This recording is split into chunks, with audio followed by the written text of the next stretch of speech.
बच्चों, आज हम करने जा रहे हैं आईसीएसई की जो साहित्य सागर की पुस्तक है उसका चैप्टर महायज्ञ का पुरस्कार।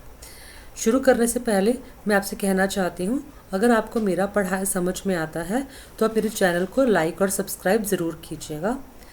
ये चैप्टर आपको लाइन बाय लाइन एक्सप्लेन किया जाएगा और आपको इंग्लिश मीनिंग्स भी दिए जाएंगे। तो हम शुरू करते हैं।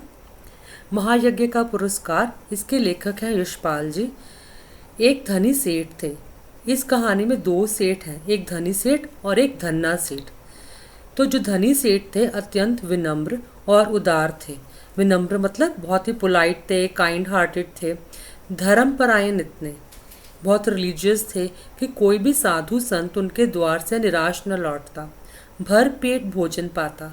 मतलब अगर कोई भी उनके घर में कुछ मांगने के लिए आता था, वो उसे ज़रूर कुछ ना कुछ देकर ही भेजते थे।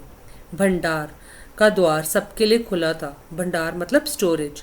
जो हाथ पसारे मतलब मुहावरा है, जो उनसे कुछ मांगता था वही पाता था। सेठ ने बहुत से यज्ञ किए थे और दान में न जाने कितना धन दीन दुखियों में बांट दिया था। तो बहुत सारे यज्ञ, जैसे हवन किया जाता है, आपने मंदिर वगैरह में देखा होगा, तो सेठ ने बहुत सारे किए थे और सेठ ने कितना जो अपना धन था दान में दे दिया था। अगर हम फर्स्ट पैराग्राफ की बात करें तो आपको एज इट इज़ ये पैराग्राफ लर्न करना होगा, क्योंकि ये धनी सेठ का चरित्र चित्रण है। नेक्स्ट पैरा, पर सब दिन होत ना एक समान। मतलब सब दिन तो हर मतलब इस एक जैसे नहीं होते।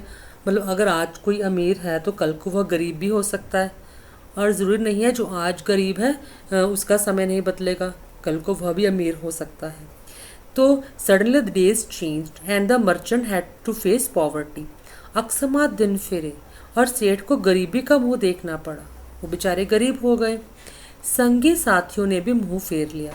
मुंह फेर लिया फिर मुहावरा है, मतलब उनके जो रिलेटिव्स थे, जो उनके फ्रेंड्स थे, उन्होंने भी उनकी मदद करने से मना कर दिया। और नौबत मतलब सिचुएशन यहाँ तक आ गई कि सेठ व सेठानी भूखों मरने लगे।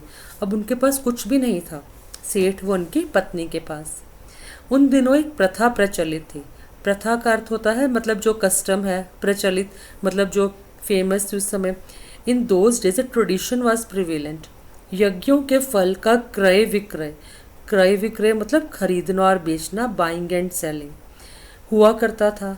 मतलब यज्ञ यज्ञ जो हवन किया जाता है, शायद आपको इस पर विश्वास नहीं होगा, मतलब वो पुरानी कहानी है। उस समय ऐसा कहा जाता था कि अगर आपने कोई यज्ञ किया है तो आपको भगवान का आशीर्वाद मिलता है, अब उसी को बेचो। छोटा बड़ा जैसा यज्ञ होता उसके अनुसार मूल्य मिल जाता। जब बहुत तंगी हुई तो एक दिन सेठानी ने कहा, न हो तो एक यज्ञ ही बेच डालो। तो उनकी पत्नी कहती है कि अब वो इतने गरीब थे, खाने के लिए कुछ नहीं था, तो वो जाकर एक यज्ञ बेच दे। तो सुनकर सेठ पहले तो बहुत दुखी हुए, मतलब वो जग यज्ञ शायद नहीं बेचना चाहते थे, पर बाद में अपनी तंगी का विचार कर एक यज्ञ बेचने के लिए तैयार हो गए।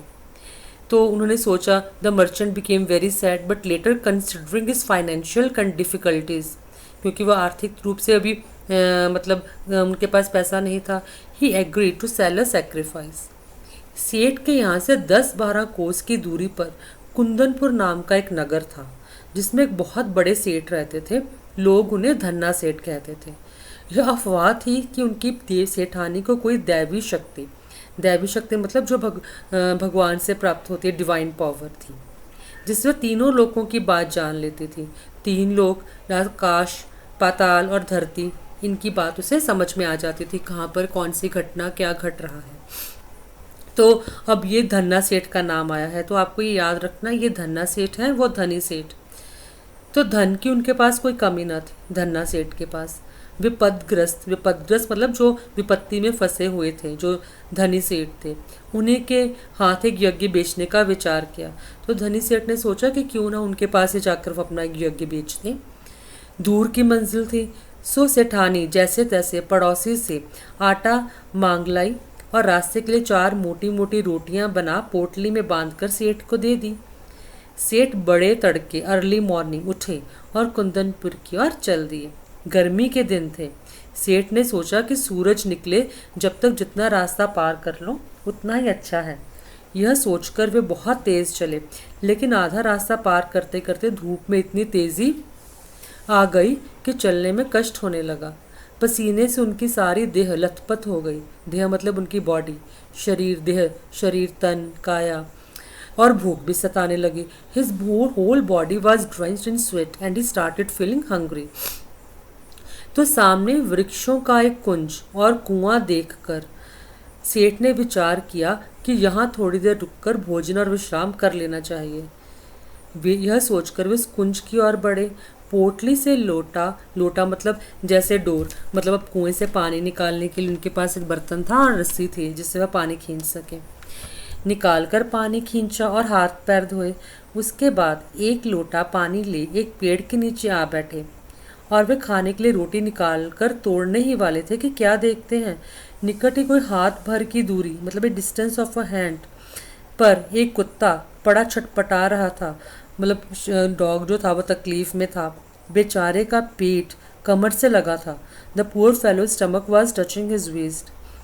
सेठ को रोटी खोलते देख वह बार बार गर्दन उठाता, पर दुर्बलता मतलब वीकनेस के कारण उसकी गर्दन गिर जाती। He kept praising his neck again and again, but due to weakness his neck would fall.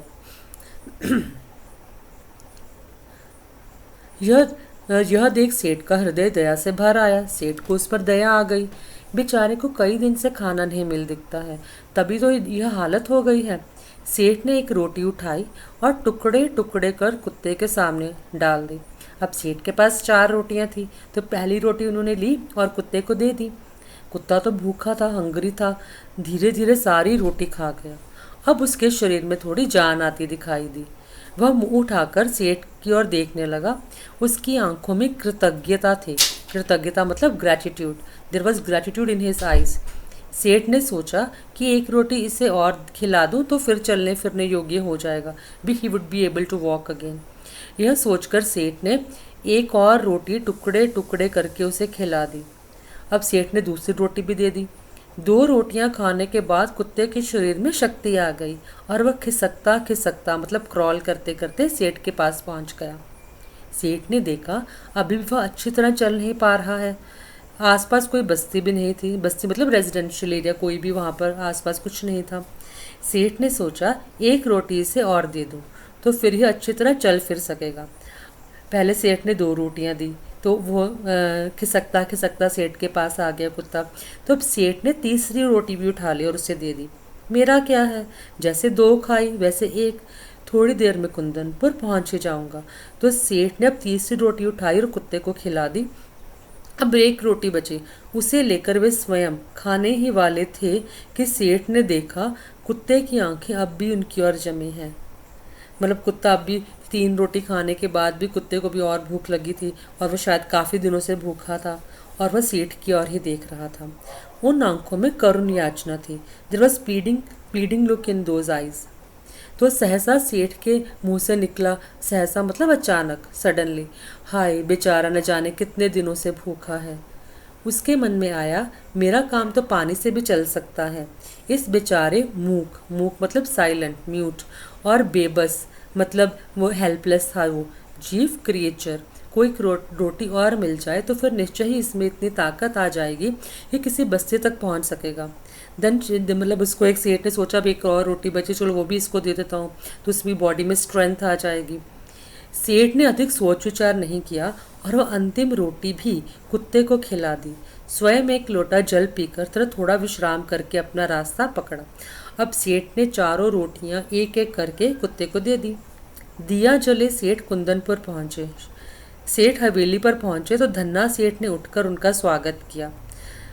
हवेली मतलब मेंशन।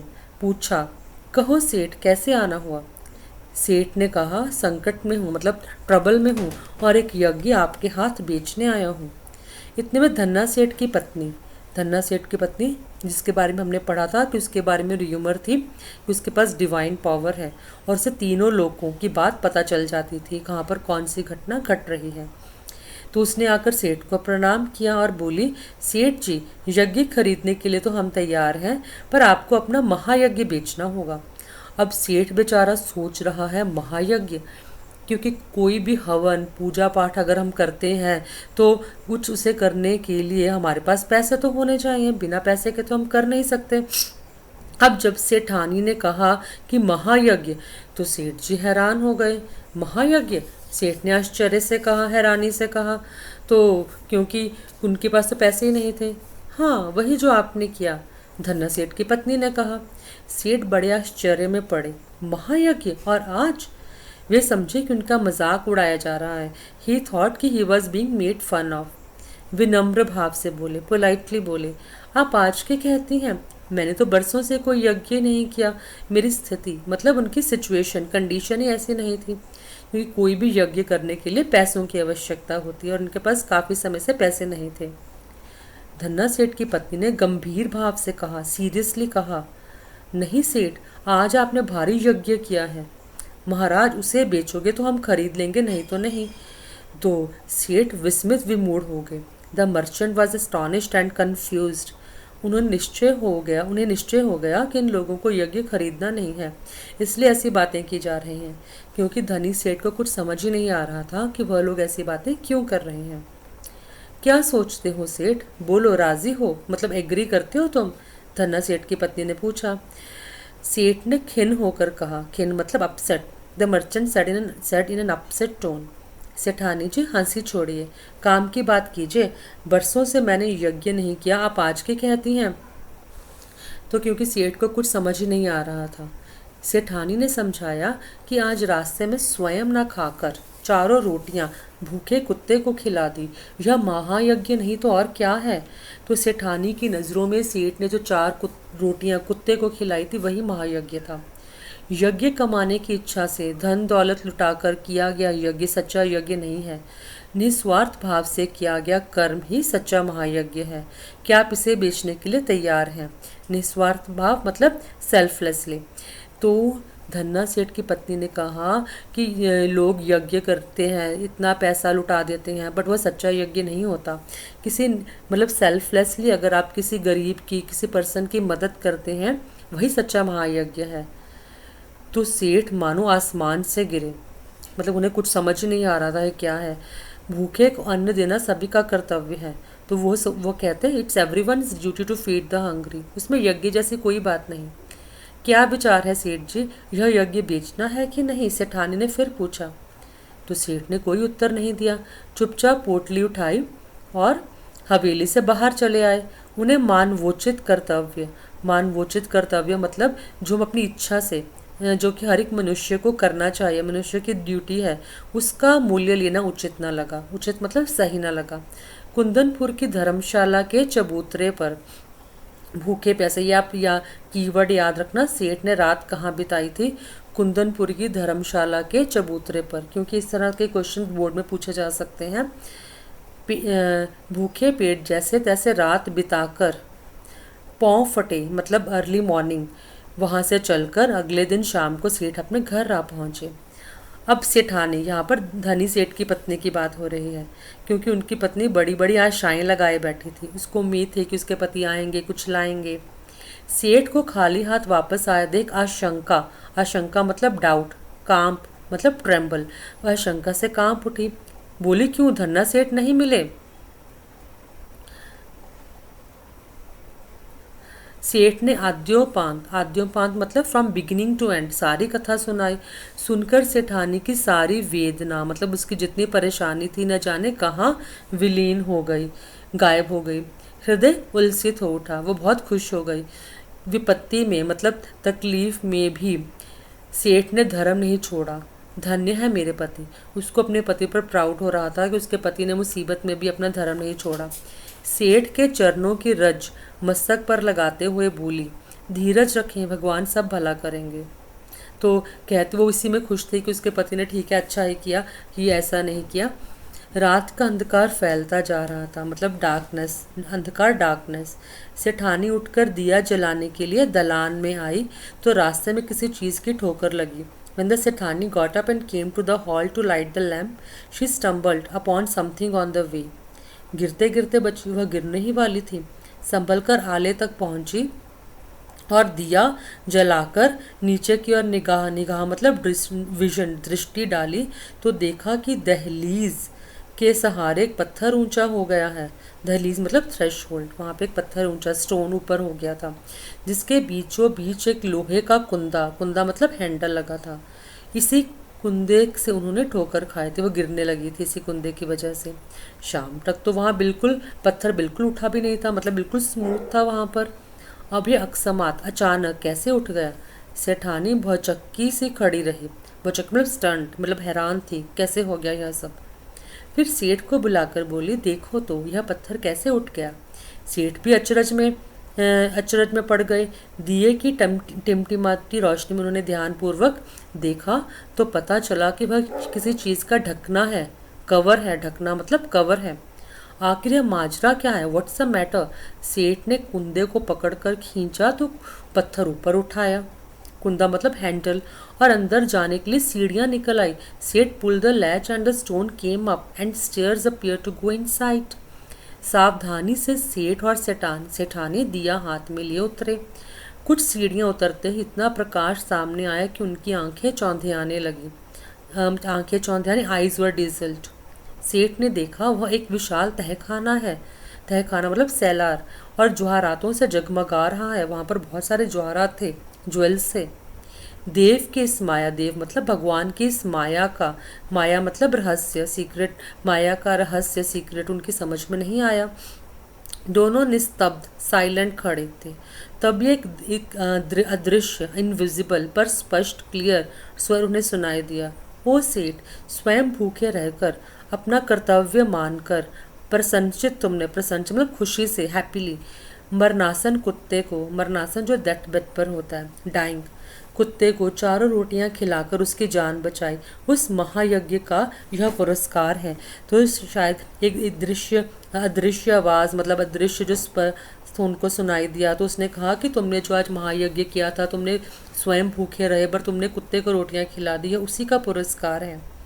सेठ और सेठानी इस दिव्य वाणी को सुनकर कृतकृत्य हुए। तो the seth and sethani were grateful to hear this divine voice. कृतकृत्य ग्रेटफुल हुए। वहीं धरती पर माथा टेक कर उन दोनों ने भगवान के चरणों में प्रणाम किया। They bowed their heads to the ground and paid their respect to the god. तो इस महायज्ञ का पुरस्कार उन्हें मिला। तो अगर आपको कहानी अच्छी लगी तो प्लीज़ चैनल को लाइक और सब्सक्राइब ज़रूर कीजिएगा। धन्यवाद।